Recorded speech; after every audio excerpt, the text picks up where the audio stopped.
Астанада пойыздардың қозғалыс қауіпсіздігі бойынша үздік тәжірибелер атты 3 күндік байқаудың қорытындысы шығарылды.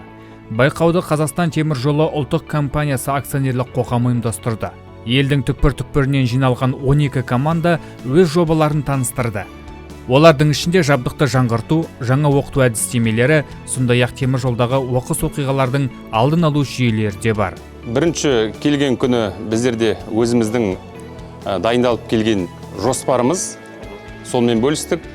Ол бүгінгі күндегі Ақтөбе 2 станциясының бұрмаларының 60-шы жылғы ескі құрылғыларын жаңа централизация стрелкілерге қосу және осы Ақтөбедегі Ақтөбе 2 қаланың ортасында орналасқандықтан облыстың көлемінде қазіргі уақытта кірме жолдардағы мына біздерге қызмет көрсетіп жүрген көптеген жауапкершілігі шектеулі серіктестердің алдағы уақыттағы вагон тиеп түсіру жоспарларының арттыруына байланысты сол станцияны орталықтандырып электроцентрализацияға қосу.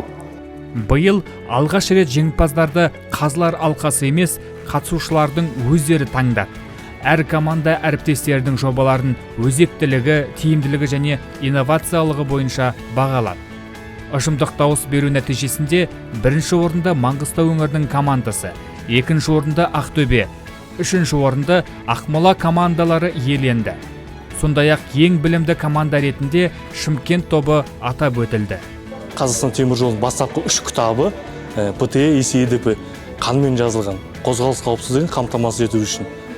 Әр болған жағдайды сол 3 кітаптан тұрлауға болады. Сол біз 3 кітап арқылы біз бірінші орын алдық сұрақ жауаптан. Қозғалыс қауіпсіздігі мен үшін, өйткені менің өзімнің мамандығым қозғалыс қызметінің бастығы Шымкент бөлімшесі бойынша. Жатсам да тұрсам да қозғалыс қауіпсіздігін ойлаймыз. Ол қозғалыс қауіпсіздігінде ең алғашқы нәрсе ол мемлекетіміз үшін де ол адам өмірі және басқа да негізгі құралдардың есептен шығуы сол бойынша құндылықтар.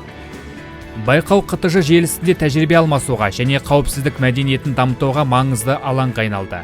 Жеңімпаздарға ақшалай сертификаттар табысталды. Ал белсенді қатысушылар мини MBA бағдарламасына оқуға жолдама алды. Компанияның айтуынша, пойыздардың қауіпсіздігі бүкіл теміржол жүйесінің сенімділігіне тікелей әсер ететін мамандардың күнделікті еңбегі.